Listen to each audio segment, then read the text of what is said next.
Tikanga nayemba zambo zama.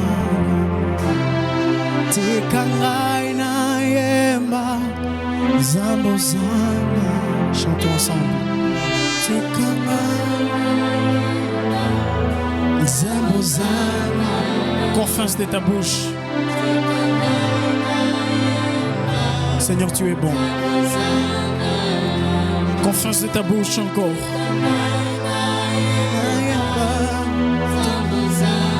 Partons de ce que tu as fait, Seigneur. Laisse-moi chanter que tu es bon. Partons de la miséricorde accordée. Laissez-moi dire que tu es bon. Partons de l'amour manifesté. Laissez-moi chanter que tu es bon. Partons du pardon accordé. Laissez-moi chanter que tu es bon. Partons de la protection, Seigneur. Laissez-moi dire que tu es bon. Partons de l'amour, Jésus, que tu m'as donné. Je chante que tu es bon. Tikangai.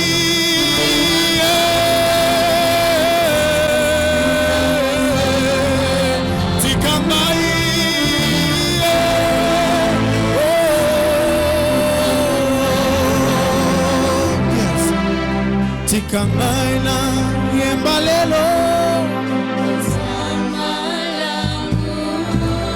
Opangusi pinzolinanga Tikamaina yembalelo Tu as consolé le cœur de ceux qui ont été blessés.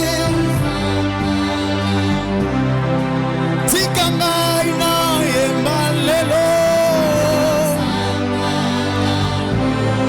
Tu as guéri les blessures du cœur de tes enfants. Tikamaina yembalelo Tu nous as protégés toute l'année durant. Tikamaina yembalelo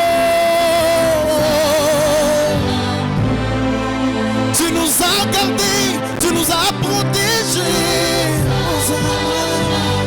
Oh, Tikamaina yembalelo Tu es plus grand, tu es fidèle, tu es bon.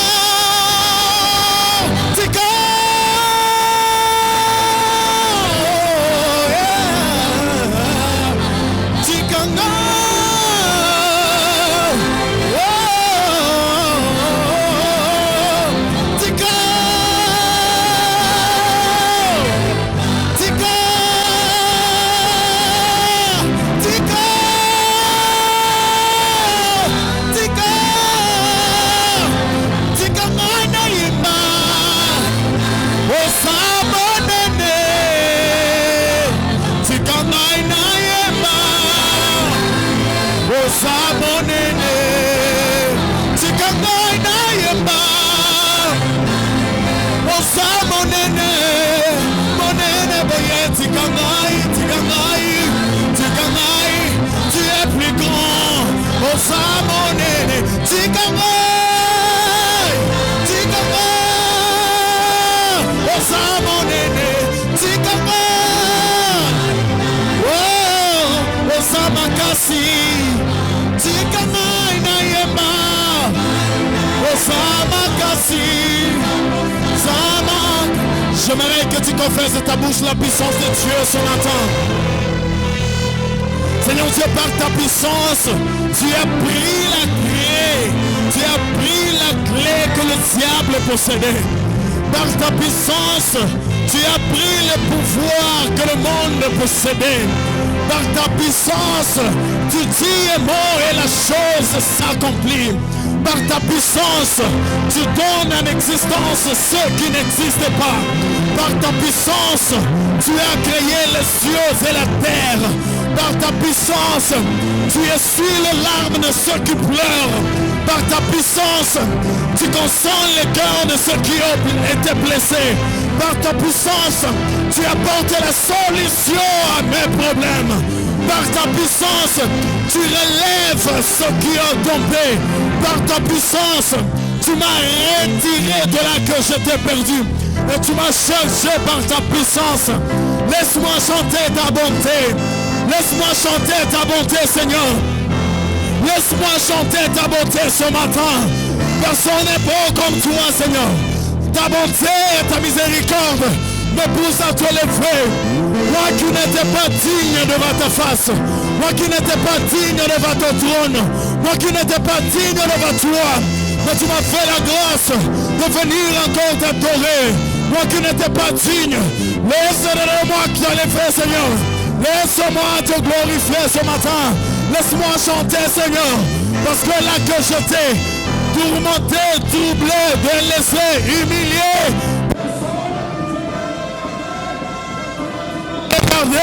et tu m'as sauvé, tu m'as retiré, tu m'as fait assis avec les grands. Laisse-moi élever ton nom ce matin. Qui est digne de recevoir encore gloire et honneur, Seigneur Dieu. Tikangai, Tikangai na yema, Sambosa. Tikangai, Tikangai na yema, Sambosa. Tikangai na yema, Sambosa. Sambe tika tika.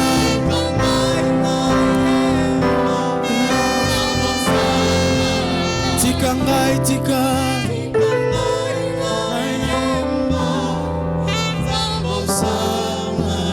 tikangai na yemba,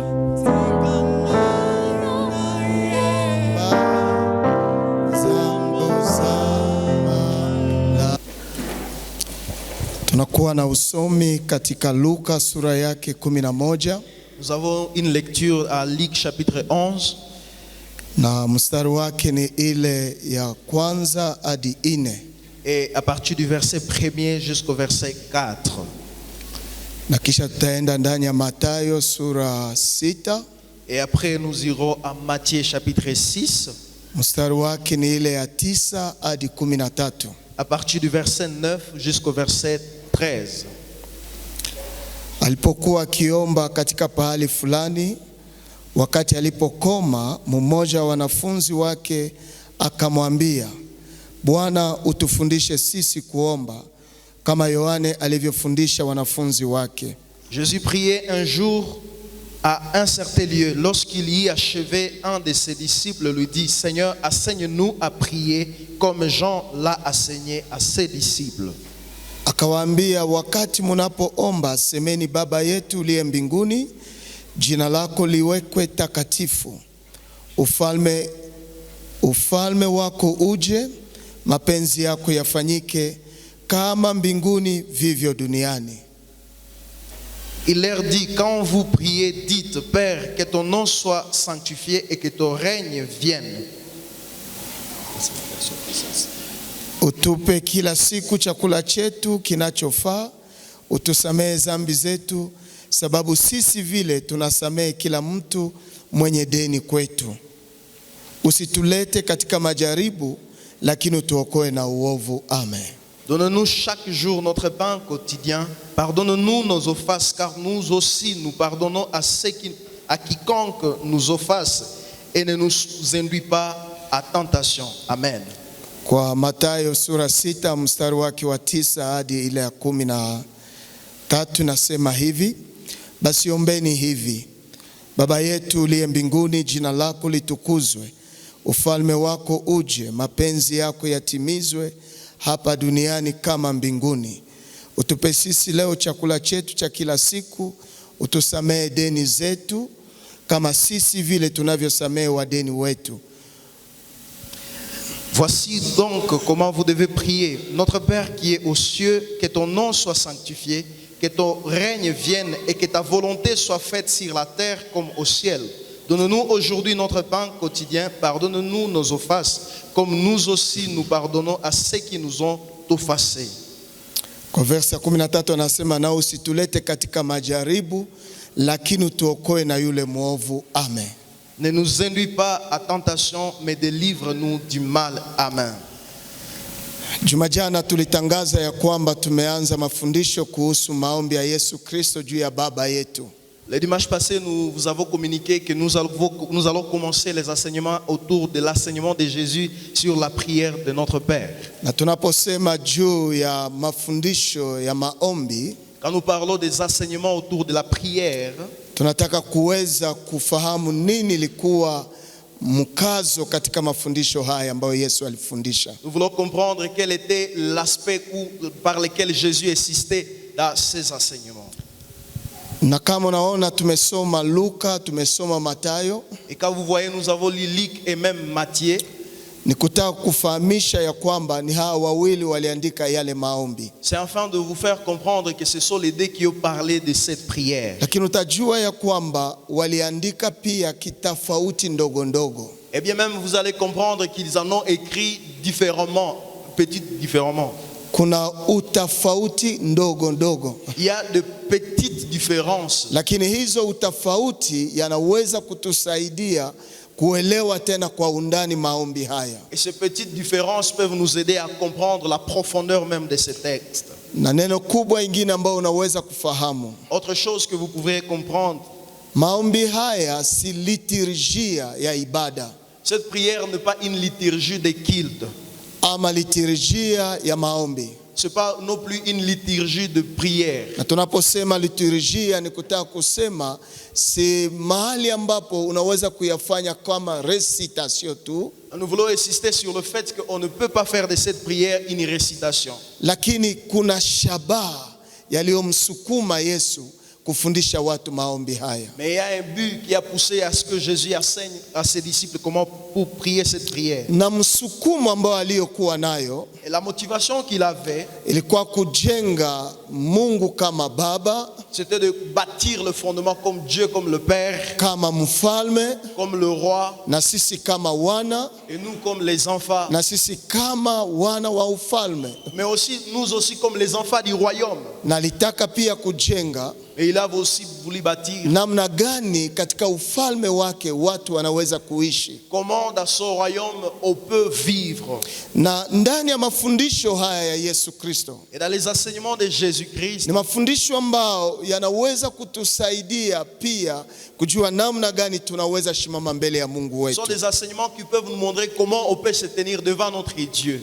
Na ukiangalia ndani ya Luka mahali tulipoanza, et quand vous regardez à Luc là où nous avons commencé, kwa sababu leo ni kiingilio, parce qu'aujourd'hui ce n'est que l'introduction, lazima tuweke misingi. il nous faut bâtir le fondement. Utaona ya kwamba maombi haya yanaishia kwa mstari wa 4. Vous allez réaliser que cette prière s'achève au niveau du 4e verset. Mahali anaposema utusamee zambi zetu sababu sisi vile tunasamee kila mtu mwenye deni kwetu. Là où il dit pardonne-nous nos offenses car nous aussi nous pardonnons quiconque nous offense. Na nasema usitulete katika majaribu lakini utuokoe kwa uovu. Et il dit ne nous induis pas à tentation dans la version Louis II. Lakini ukiangalia kwa Matthieu chapitre 6, quand vous voyez à Matthieu chapitre 6, hapo unaweza kuona maombi haya yanaishia kwa verse ya 13. vous allez réaliser que cette prière s'achève au verset 13. Lakini ndani ya matradition zenu, mais dans vos traductions, inaweza wezekana kuna maneno ambayo wanaongeza. Il est fort probable que vous réalisiez qu'il y a des choses, des mots qu'on a ajoutés. Na kwa tradition sawa Marc Arthur, quand vous voyez la tradition Marc Arthur, unaweza kutana wameweka yale maneno ambao wameongeza kwenye Biblia yako. On a mis le parole qu'on a pu ajouter dans ta Bible. Wanaiweka ndani ya entre parenthèses. On le met en entre parenthèses. Lakini kwa Swahili Kongo ya zamani kama hii ambayo ninakuwa nayo, mais dans la version Swahili Congo de l'ancienne version comme celle que le pasteur hawakuongeza neno. On n'a rien ajouté. Mawazo ya Mathayo, la pensée de Matthieu, na mawazo ya Luka, la pensée de Luc yanakubaliana. sont la même. Lakini mawazo ambao wengine wanakuwa na tradition, Mais la pensée dont le traducteur a, ukiangalia verset huku 4 ambao tulisoma kwa Luc, quand vous voyez le verset 4 que nous avons lu à Luc, walisema utusamee zambi zetu, on a dit pardonne-nous nos péchés. sababu sisi vile tunasamee kila mtu mwenye deni kwetu. Parce que nous aussi nous pardonnons quiconque nous offense. Akimaliza anasema usitulete katika majaribu, Il finit par ne nous induis pas en tentation. lakini tuokoe kwa uovu. Dans la version française, on n'ajoute pas cette partie. Na sasa ukiangalia ndani ya Matthieu 6 Et quand vous regardez à Matthieu 6, verset 13, le verset 13, usitulete katika majaribu, on dit ne nous induis pas à tentation, lakini tuokoe na yule mwovu. mais délivre-nous du malin. Ni sawasawa na Luka. C'est la même chose que Luc. Mais wanaongeza kwa tradition zingine, Mais à d'autres traditions, on ajoute. car c'est à toi qu'appartiennent On dit car c'est à toi qu'appartiennent dans tous les siècles dans tous les siècles les règnes, le règne, la puissance la puissance et la gloire. et la gloire. Amen. Amen. Mais kwa Swahili hawakutia ile kitu. Mais en Swahili, on n'a rien ajouté. Kwa tradition Biblia ya Swahili Congo. Dans la tradition Swahili Congo. Na ukiangalia ndani ya tradition par exemple la Nouvelle Bible Second, Quand vous regardez la tradition, la Nouvelle Bible Second, naye hakusema kitu, lui-même n'a rien ajouté. hakuajute. Il n'a rien ajouté.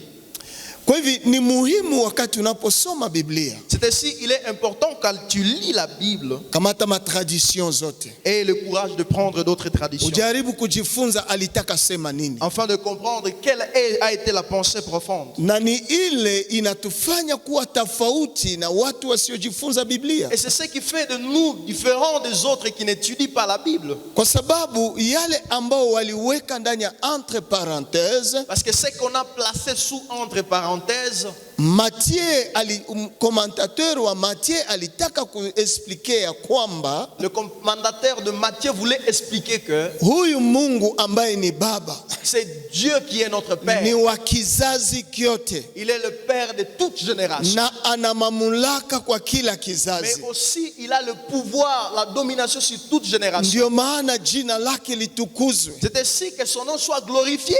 Ndio maana anasema la puissance et la gloire. Amen. C'est ainsi qu'il dit la puissance, le règne, la puissance et la gloire. Amen. Lakini tuende tena zaidi kidogo. Allons à profondeur.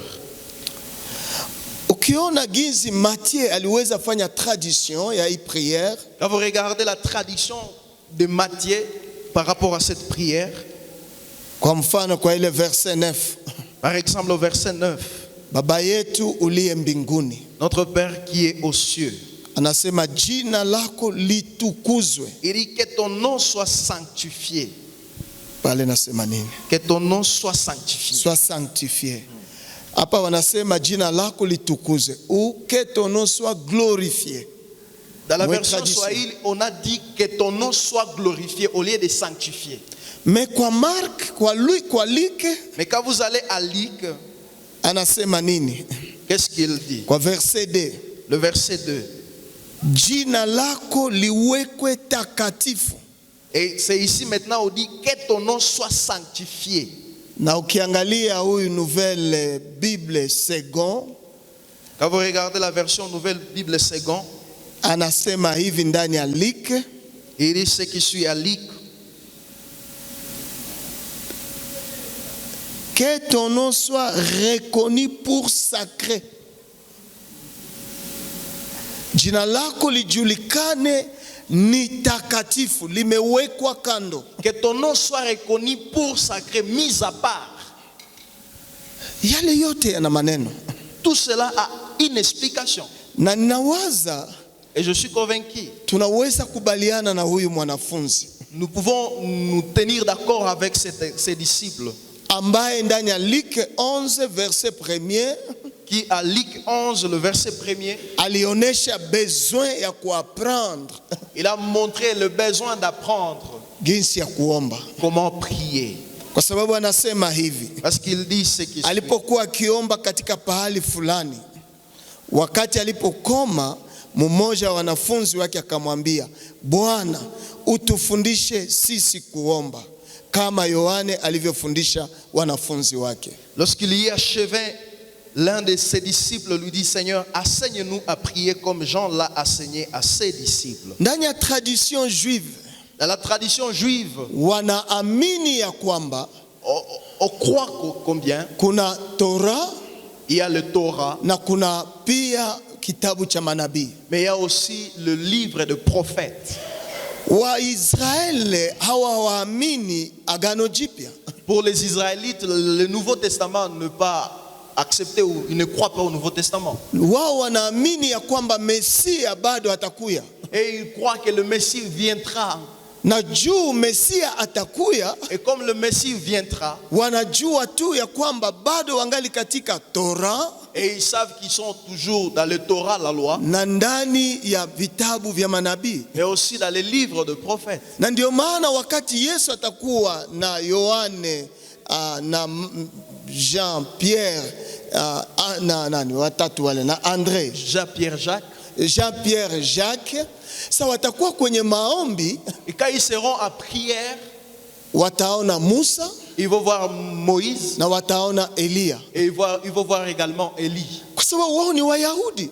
Parce que eux, ils sont Na des Juifs. ndani ya tradition wanaamini wale watu wawili. Et dans les traditions, ils croient à ces deux personnes. Wanaamini sheria, vitabu vya sheria vya Musa, Et ils croient au livre de la loi de Moïse. na wanaamini vitabu vya manabii, Elia ambaye anawakilisha manabii. Mais ils croient également au livre prophétique dont Élie est le représentant. Lakini pamoja na hizo sheria na vitabu vya manabii, Mais malgré la présence de Torah et même de livres prophétiques, Torah inabeba vitabu vya Musa, inabeba vitabu vya manabii. le Torah rafferme à soi le livre de Moïse et même le livre prophétique.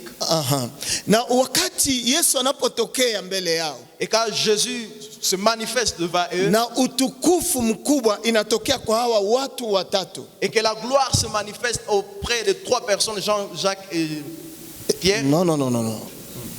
Musa, comme Moïse, Yesu, Jésus Elia, et Élie, hawa watu watatu. les trois personnes, Wakati utukufu inatokea juu yao, et quand la gloire se manifeste en eux, na hawa Wayahudi wanafunzi et que ses disciples, ces juifs, wanatazama wale watatu, et qu'ils regardent le trois, wanatazama sheria, ils regardent la loi, wanatazama hata na nabii, et ils regardent aussi le prophète, wanatazama ujumla ya Torah, ils regardent l'ensemble du Torah. lakini pia na neema inaingia katikati Mais yao, aussi la grâce se met au milieu, ambayo ni Yesu qui Kristo. est Jésus. Na sasa na ndio utaweza kuona ya kwamba nyuma kidogo Mathayo Pierre atasema tujenge hema hizo tatu. C'est ainsi que Pierre dira plus tard, bâtissons 3 tentes. Anataka wajenge hizo ibada tatu. Il veut bâtir 3 cultes. Lakini Yesu kwa kuonesha ya kwamba hiyo muda ya Torah na manabii yote imekuwa korpore ndani yake. Mais Jésus, afin de montrer que la loi et même le prophète est incorporé dans la grâce lui, Hawa wawili wataondoka, les deux doivent partir na Yesu anabaki peke yake. afin que Jésus reste seul. Na sasa ndani ya hiyo tradition juive, Mais aussi dans la tradition juive, hawangeliweza kutaya jina la Mungu. on ne pouvait pas citer le nom de Dieu. Kwa hivyo wakati anasema jina lako liwekwe takatifu, C'est ainsi que quand on dit que ton nom soit sanctifié, ni kusema anataka kuskive kutaya jina lake. il veut essayer d'échapper à citer le nom. Lakini anasema jina lako litukuzwe mu tradition ya Swahili Dans la Kongo. tradition Swahili Congo, on dit que ton nom soit glorifié. Ni kusema jina lake liwe takatifu. C'est-à-dire que son nom soit mis à part. Sasa walikuwa na tradition ya kufundisha watoto maombi. Ils avaient la tradition d'enseigner aux enfants la prière. Na Yohane naye akakutana kundi lake naye akaanza fundisha maombi. Et Jean va rencontrer ses disciples et il va les enseigner comment Na prier. huyu mwanafunzi naye anasema nasi utufundishe. Et même ses disciples disent, nous aussi, enseigne-nous à prier. Na hii ni picha nzuri ya humilité Et cela est l'image de l'humilité. ambayo unahitaji kujua.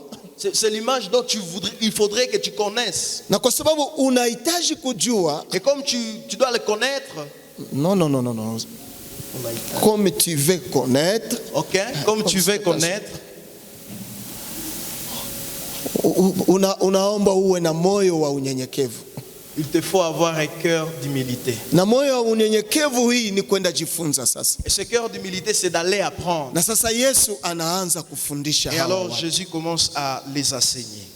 Na ndio maana nilianza kupatia hizo makoncepte fulani fulani, C'est pour cela que nous avons donné quelques concepts ili ya kuoneshe ya kwamba unahitaji kufundishiwa. qui vous montrent que vous avez besoin d'être enseigné. Na saa ingine tunafanya maombi haya na tujue nini inasemekana Il ndani. y a parfois des moments où nous faisons ces prières sans connaître ce qui est en fond. Na kwa sababu ni kiingilio, juste ninaweka mabaze juu ya hii prière. Et comme nous sommes en train seulement de mettre le fondement pour cette prière, Utaona ndani ya Matthieu chapitre 6, vous allez remarquer à Matthieu chapitre 6, maombi yanaishia kwa verset 13. la prière finit au verset 13. Na tunasema ndani ya ile verset 13 partie B, muma tradition zingine muna commentaire yenye naonesha ya kwamba ana uwezo, ana mamlaka. Et nous disons que dans d'autres versions, la partie B du verset 13 a un ajout qui est un commentaire qui montre qu'il a le règne, la puissance et la gloire. Mais ndani ya tradition grecque, Mais dans la tradition grecque, kwa sababu ndio original, parce que c'est l'original, hawakuchia ile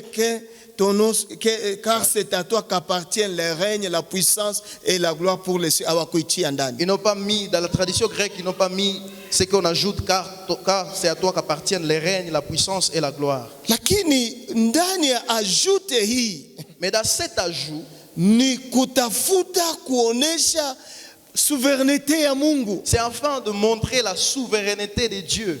Mais ukiona verset 14 et 15, Mais quand vous voyez le verset 14 ni et 15, continuité ya commentaire c'est aussi la continuité du commentaire. ambayo inasema kwa sababu kama nyinyi munasamea watu makosa yao, Baba yenu ya mbinguni atawasamea nyinyi vile Il vile. dit, le verset 15, mais si vous ne 14. Mais si vous pardonnez aux hommes leurs offenses, votre Père céleste vous pardonnera aussi. Lakini kama nyinyi hamsamee watu makosa yao, Mais si vous ne pardonnez pas aux hommes, Baba yenu hata wasamee nyinyi makosa yenu vile vile. votre Père ne vous pardonnera pas non plus vos offenses. Kwa nini tunaita commentaire? Pourquoi nous l'appelons commentaire? Ni kwani anapoeleza anasema kwa sababu kama nyinyi.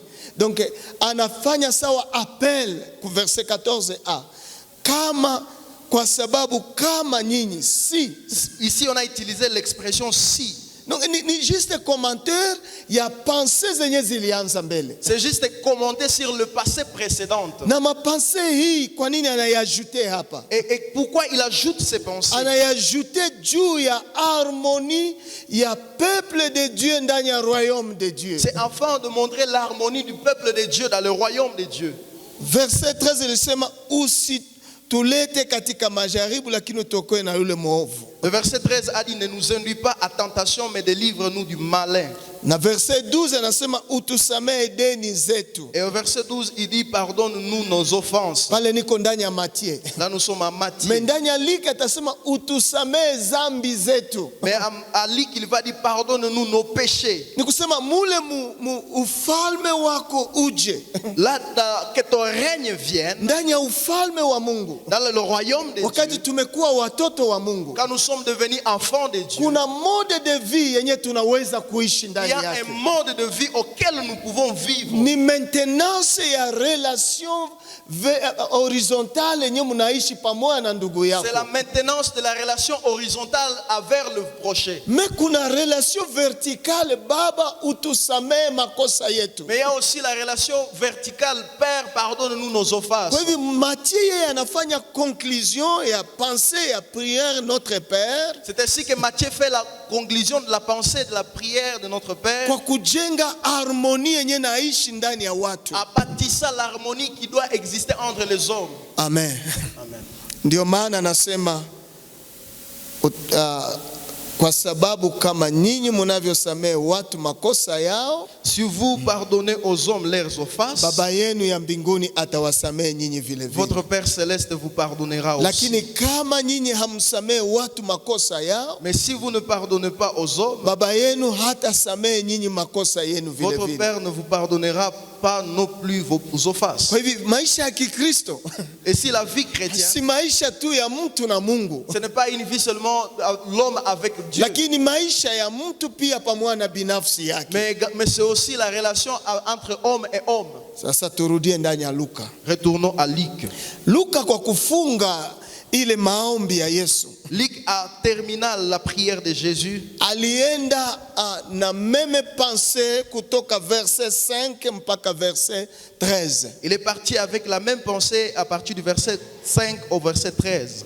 Na hii pensée ni orientation ya kuonesha relation ya Mkristo pamoja na baba yake. Mais la pensée est inscrite dans l'orientation de la relation entre les chrétiens et son père. Na anaipresente comme rafiki na rafiki. Mais il le présente aussi comme un ami envers un ami. Donc analeta amitié. Il parle de l'amitié. Na hii amitié atafanya application ndani yake. Et dans cette amitié, il va faire l'application. Namna gani tunaweza ishi katika Ukristo? Comment nous pouvons vivre dans la vie chrétienne? Unifuate vizuri sana. Jaribu kuona namna gani anasema pale ku verset 5. Regardons comment il fait au verset 5. Luc 11. Luc 11, le verset 5. Akawaambia, nani kwenu aliye na rafiki akamkwendea katikati ya usiku akamwambia, rafiki, unikopeshe mikati 3. Il leur dit encore, si l'un de vous a un ami, qu'il aille le trouver au milieu de la nuit pour lui dire, ami, prête-moi 3 pains. Maana rafiki yangu mmoja amekuja kwangu katika safari yake, nami sina kitu cha kumupa. Car un de mes amis est arrivé du voyage chez moi et je n'ai rien à lui offrir. Naye ndani atamjibu akimwambia, usinisumbushe, kwani mlango umekwisha kufungwa na watoto wangu wamelala pamoja nami kwa kitanda, siwezi kuondoka nikupe. Et ainsi de l'intérieur de sa maison, cet ami lui répond, ne m'importune pas, la porte est déjà fermée, mes enfants et moi sommes au lit, je n'ai pu me lever pour te donner 10 pains. Ninawaambia nyinyi, hata yeye hataondoka kumupa kwa sababu yuko rafiki yake, lakini kwa sababu ya bidii yake ataondoka na kumupa yote anayohitaji. Je vous le dis, même s'il ne se levait pas pour le lui donner parce que c'est son ami, il se leverait à cause de son importunité et lui donnerait tout ce dont il a besoin. Tulikuwa katika Baba yetu uliye mbinguni. Nous étions dans notre Père qui est aux cieux. Jina lako litukuzwe. Que ton nom soit mis à part. Ama jina lako liweke takatifu. Que ton nom soit mis à part. Ufalme wako uje.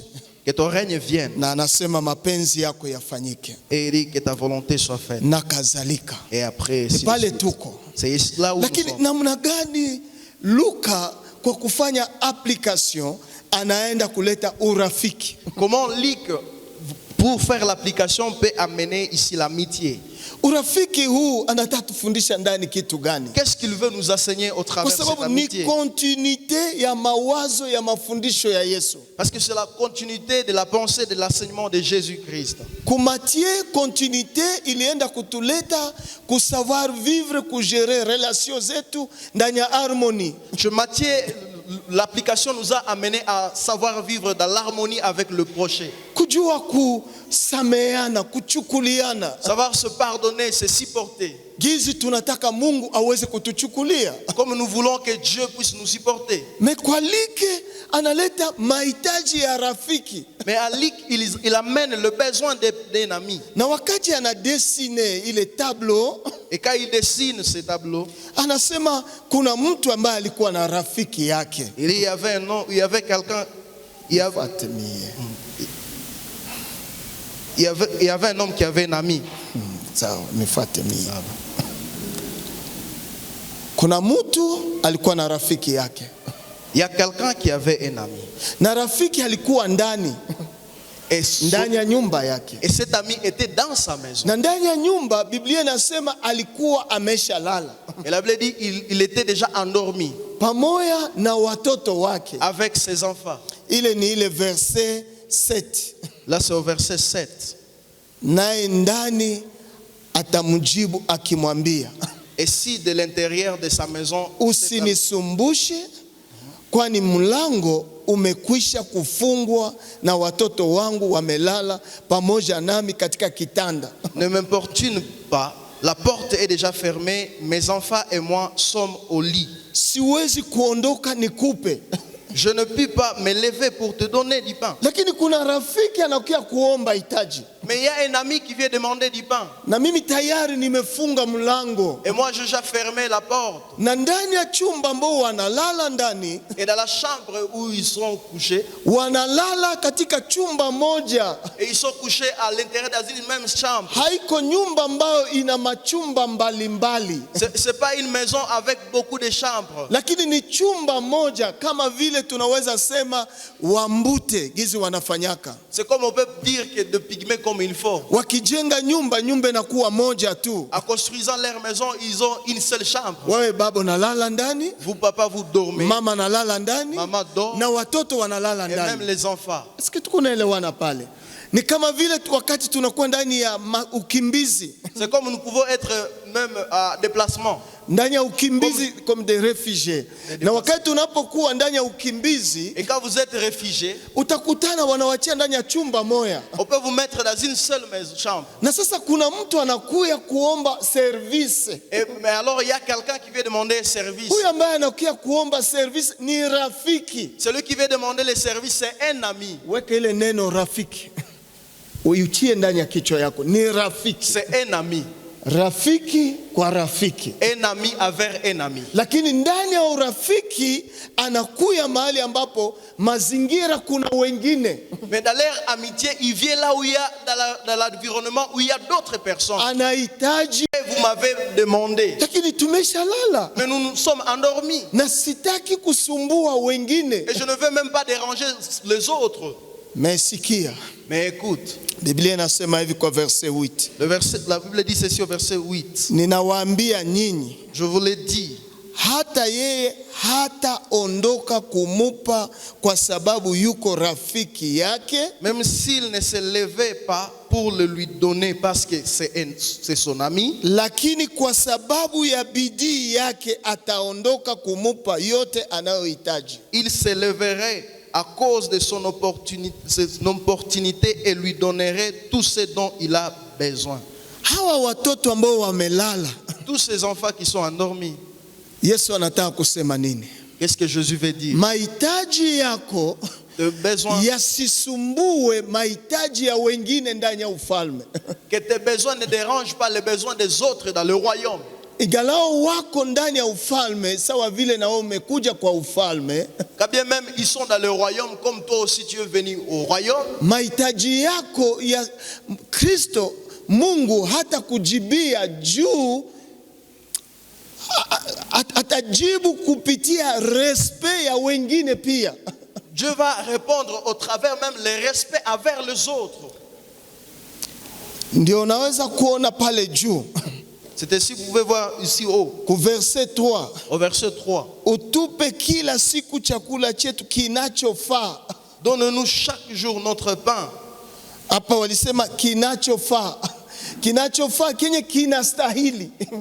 On a essayé de parler de ce qui convient. Yale ambayo tunahitaji kumanufaa yenye inastahili kwetu. C'est que nous avons besoin pour notre besoin quotidien. Na alafu akikupatia anajua ya kwamba wengine wamelala. Et bien même quand il te donne, il sait bien que les autres sont endormis. Lakini wewe unaendelea kubishi. Et que toi tu continues à toquer. Atashimama bila kusumbua hawa wengine. Il se levera sans déranger le voisin. Na hata shimama juu uko rafiki yake. Et il ne se lèvera pas parce que tu es son ami. Lakini atashimama juu ya bidii yako. Mais il se lèvera parce que tu as insisté. Juu uliweza kutia mkazo katika kumomba. Parce que tu as insisté à demander. Na Yesu kwa kutafuta kufunua ile mkazo. Et Jésus a voulu révéler ce fait d'insister. Anaitia kwa verset 9. Il le met au verset 9. Anasema hivi. Et il dit ce qui suit. Nami ninawaambia nyinyi. Et moi je vous dis. Kwa tradition zingine wanatia 2 points. Comme Louis Sego. Louis Sego ametia 2 points. Nami ninawaambia nyinyi. Et moi je vous dis. Na anasema ombeni, demandez na mtapewa. Et le vous donnera. Tafuteni, cherchez na mtapata. Et vous trouverez. Pigeni hodi, frappez na mtafunguliwa. Et le vous ouvrira. Hii maneno hii. Ce parole. Ukienda kwa Matthieu, si vous allez chez Matthieu, anaiweka mu chapitre 7. Il le met au chapitre 7. Verset 7. Le verset 7. Ndio pa anaanza zungumuza juu ya ombeni. C'est là qu'il parle de demander, tafuteni, chercher, na pigeni, frapper. Mais au chapitre 6, hakuzungumzia hayo. Il n'a pas parlé de ça. Mais Luka anaiassocier ma pensée za prière juu ya notre Père. Mais Luc les associe avec la pensée de la prière de notre Père. Anaikole comme commentaire ya appel ambayo wanatuita ndani yake. Il le colle comme un commentaire dans l'appel dont nous sommes appelés. Na ndani ya ile appel muna insistance. Dans cet appel il y a l'insistance. Na hii insistance inatokea na ile amitié ya urafiki. Et cette insistance provient de l'amitié d'amis. Ambayo anakutana obstacle ndani ya amitié yao, ndani ya kutafuta hitaji ambayo anataka. Et dans la quête de la réponse à son besoin, il rencontre l'obstacle. Sasa Yesu anaileta comme clé ya secret ya exaucement. Et Jésus maintenant l'amène comme la clé du secret de l'exaucement. Nasema nami ninawaambia nyinyi. Et moi je vous dis, ombeni, demandez, na mtapewa. Et il vous donnera. Tafuteni, cherchez, na mtapata. Et vous trouverez. Pigeni hodi, frappez, na mtafunguliwa. Et il vous ouvrira. Saa ingine ndani ya maisha yetu, dans des circonstances, mara ingine tunaomba tu, nous prions seulement, na tunashindwa kuendelea katika maprincipe za royaume ambayo tuko ndani yake. Et nous oublions à évoluer dans les principes du royaume dans lequel nous sommes. Principe gani ambayo iko hapa? Quel est le principe qui est ici? Niliomba, je demandais, sikupata kitu. Je n'ai rien trouvé. Lakini wanasema niende tena na bidii. On me dit d'insister. Na bidii hii l'assistance inaweza nisukuma kwa degré ya pili kutafuta. L'assistance peut me pousser à une deuxième dimension de chercher. Na nikitafuta, et en cherchant, yatanipa neema yule ambaye iko ndani. Me donnera la faveur que celui qui est en l'intérieur. Aache wale wengine bila kuwasumbua. Qu'il abandonne ceux qui sont à l'intérieur sans les déranger. Aniendee na kunipatia yale mkati ninayoyaomba. Afin de me donner du pain dont j'ai besoin.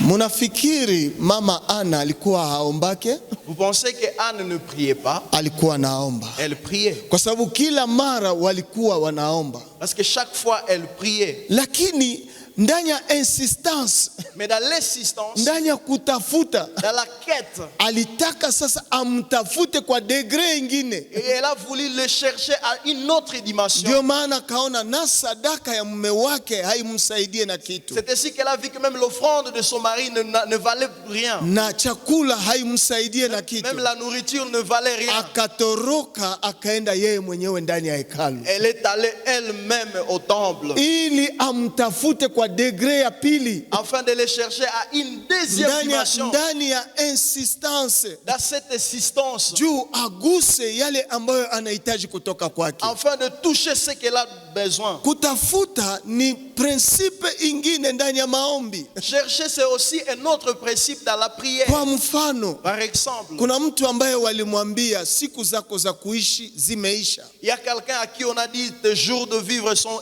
épuisés. Naye akashimama akasema, et il se mit debout. Nilifanya nini juu niweze kukufa?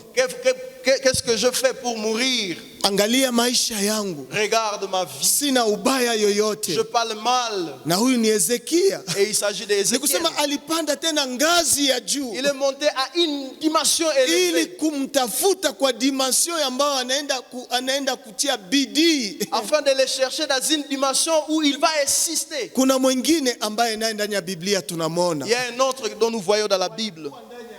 Ils étaient dans un combat. Et c'est le roi qui dit. Walikuwa ndani ya vita, Et il était na à guerre. wakati walipokuwa ndani ya vita, Et quand ils étaient à guerre, Biblia inasema ya kwamba la Bible dit ce qui suit.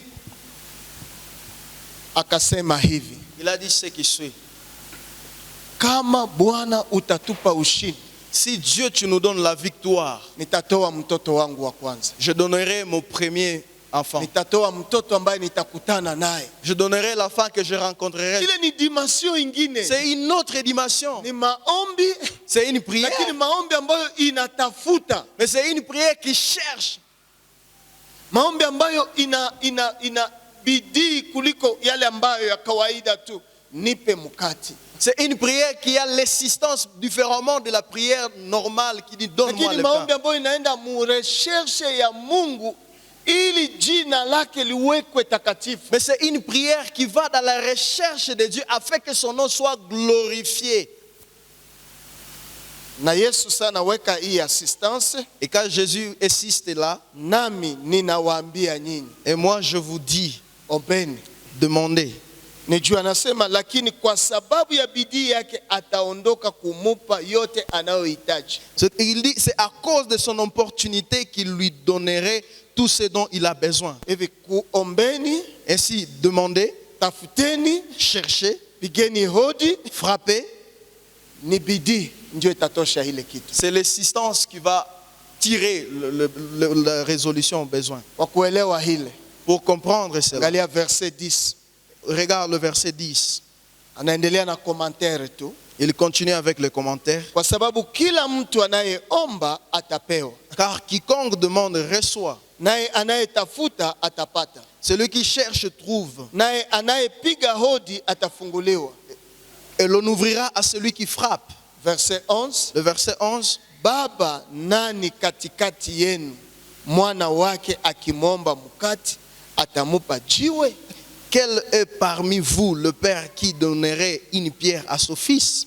Au akiomba samaki atamupa nyoka? Ou s'il demande un poisson, lui donnera-t-il le serpent au lieu du poisson? Au akiomba yai atamupa nge? Et s'il demande un œuf, lui donnera-t-il un scorpion?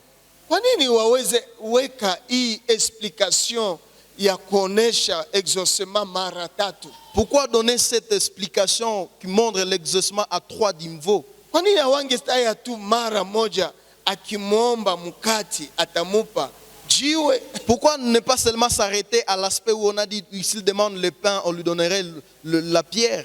Lakini wanaongeza samaki, Mais on ajoute le poisson wanaongeza yai. et on ajoute l'œuf. Ni kuonesha mwandishi anataka kuweka insistance juu ya kuomba kwa bidii.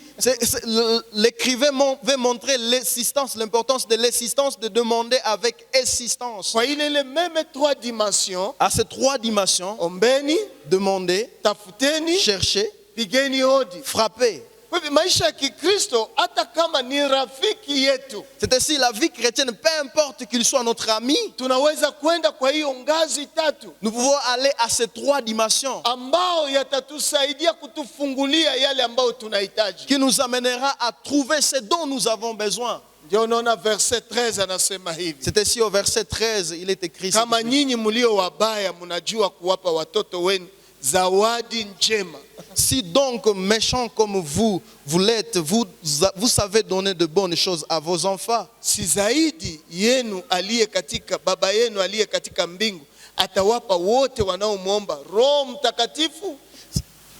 à combien plus forte raison le Père Céleste donnera-t-il le Saint-Esprit? Verset 13 inafanya conclusion. Le verset 13 fait la conclusion. Conclusion gani hapa? Quelle est la conclusion? ni ya kuonesha wema ya Mungu. C'est de montrer la bonté de Dieu. Kuonesha wema ya yule ambaye alikuwa ndani ya nyumba. Montrer la bonté de celui qui a été à l'intérieur de la Wema maison. huu juu ya insistance inaweza kutupatia vitu tunavyotafuta. Cette bonté qui par l'insistance peut nous donner ce dont nous avons besoin.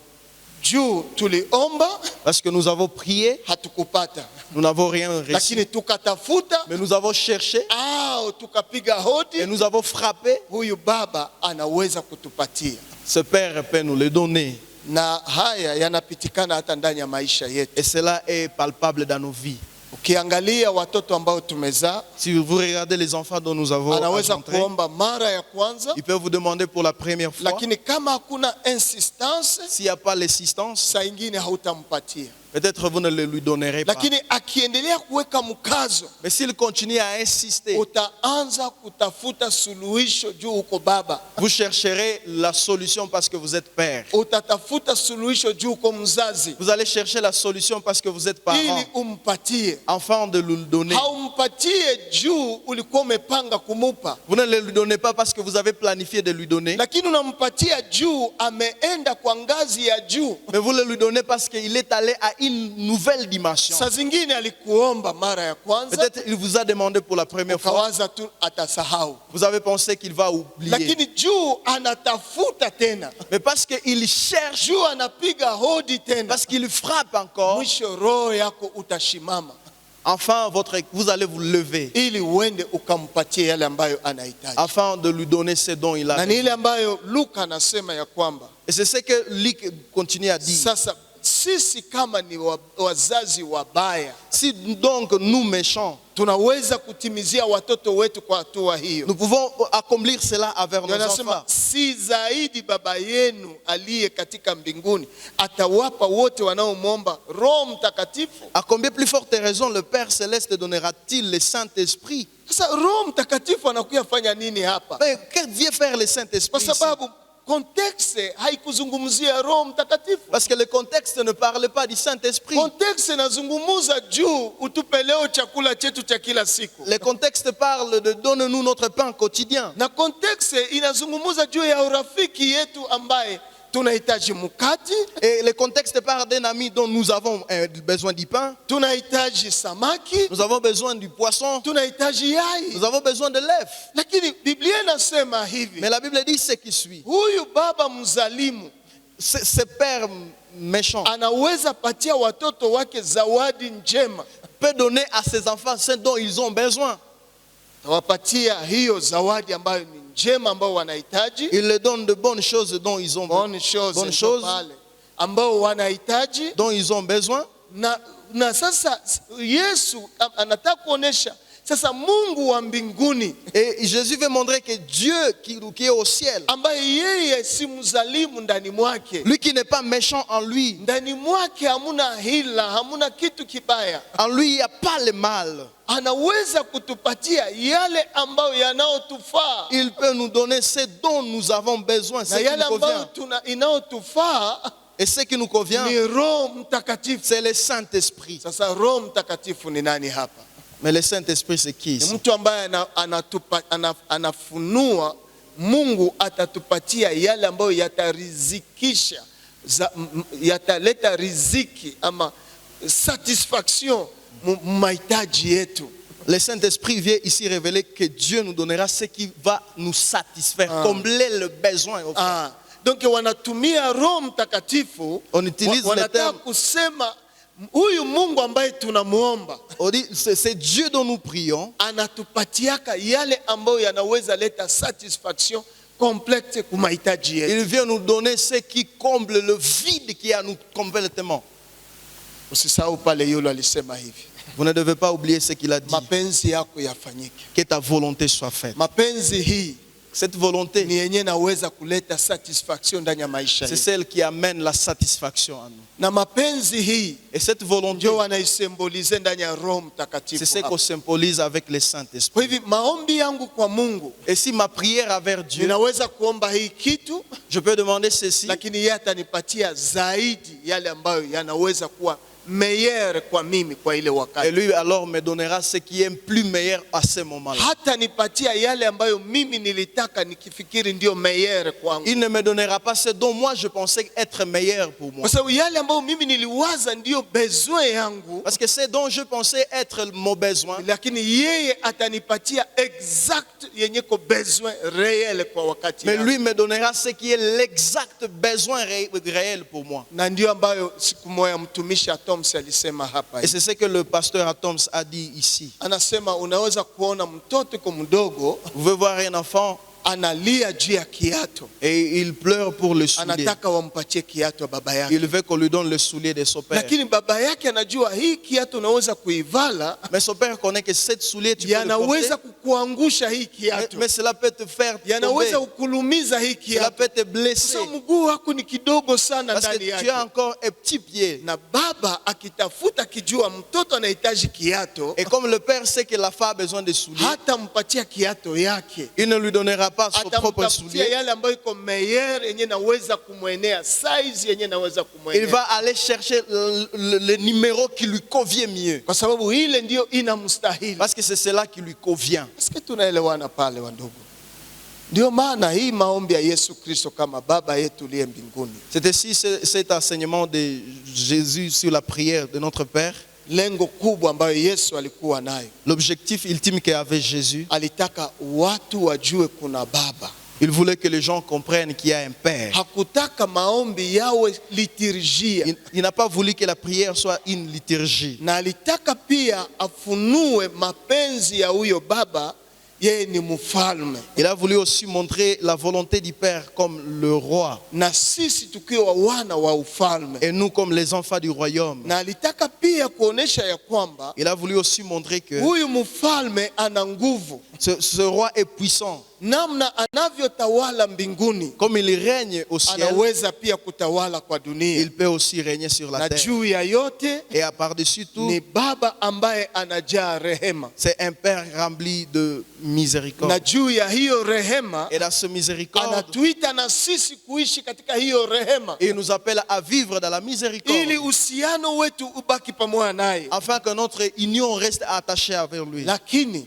Mais aussi, tukijua ya kwamba nous devons comprendre que baba huyu ce Père, anaweza pendezwa wakati tunaweza kumtafuta, il peut se réjouir lorsque nous le cherchons, na tunaweza kubisha kwa et nous mlango, pouvons aussi frapper à la tunaweza porte. kuwa na bidii kwa Nous kumtafuta, pouvons avoir l'assistance pour le chercher, kwa kujenga kiingilio ya mafundisho haya. en bâtissant le fondement de ces messages. Wapendwa, Bien-aimés, pengine umeomba, peut-être vous avez prié pengine hauyapata, et vous n'avez pas encore trouvé. lakini unahitaji kupanda kwa ngazi ya pili, Vous avez à monter à une nouvelle dimension. ni kutafuta. C'est de chercher. Unaweza mtafuta kwa prinsipe zake. Tu peux le chercher au travers de ces principes. Maprinsipe ziko mingi ambayo Mungu anaweza kuona ndani. Il y a plein de principes par lesquels tu peux voir Dieu. Unaweza kuangalia ndani ya mapromese zake. Tu peux chercher parmi ces promesses. Hii yote ni kumtafuta ndani ya hitaji lako. Tout cela, c'est de chercher au travers de ta requête. Labda ingine unaweza kubisha. Mais aussi, vous pouvez frapper à la porte. Unasema Bwana, Vous dites, nimekutia Seigneur, kwenye mzani, je vous mets en épreuve. nataka nione hii kitu. Je voudrais voir ceci. Ukinifanyizia hivi, Si vous me faites na cela, mimi nitafanya hivi. moi je ferai ceci. Ile ni ngazi zenye unapanda ndani yake, Sont là les autres dimensions où vous pouvez monter. lakini unaifanya kwa urafiki tu pamoja Mais naye. vous le faites dans l'amitié avec lui. Na Biblia inasema hivi, Et la Bible dit ce qui suit. atatujibia, Il nous répondra, haiko juu tuko marafiki, non pas parce que nous sommes des amis, lakini juu tumemtafuta, mais parce que nous l'avons cherché. juu tumebisha, Parce que nous avons frappé à la porte. alafu atashimama ili tusimsumbue. Et il va se lever afin que nous ne puissions pas les déranger. Ndio maombi yangu kwako ni nini? Et si ma prière pour toi, Unapoomba hii maombi, Baba yetu uliye mbinguni, quand vous priez cette prière de notre Père qui est aux cieux, uiombe na dimension ya relation yako pamoja na huyo Baba, vous avez à prier cela dans la relation que vous avez avec votre na avec ce uingie Père. ndani ya comprehension yenye alikuwa nayo zaidi. Et vous puissiez entrer dans la compréhension par laquelle il avait. Kama kuna kasoro katikati yako na ndugu yako, S'il y a un problème entre toi approche, lazima unapasha kuitengeneza. vous devez le réparer. Kwa sababu anasema ndipo kama tunavyosamehe wanaotukosea naye atatusamehe. Parce qu'il insiste, si nous pardonnons ceux qui nous offensent, et si lui aussi nous Kusema pardonne. tukijua kuchunga uhusiano wetu naye anaweza kutusikia. C'est ainsi qu'il veut dire, si nous connaissons comment garder l'harmonie, lui aussi peut nous comprendre. Yanawezekana. C'est possible. Kwa hivyo maombi yangu kwako ni dimanche ya kukuya, Et si ma prière pour vous le dimanche prochain, ili tuanze kuingia sasa ndani ya ufalme nous wake. allons maintenant entrer dans son royaume. Kwa sababu kuna Baba aliye mbinguni Parce qu'il y a un Père au ciel, ambaye jina lake lazima litukuzwe à qui le nom doit être na glorifié, ufalme wake uje et que son règne vienne. na mapenzi anayoyafanya huko mbinguni Et la volonté qu'il fait au ciel, inabidi yafanyikane ndani ya maisha. cela doit être fait aussi dans notre vie. Mungu akubariki. Que Dieu te bénisse. Amen. Amen.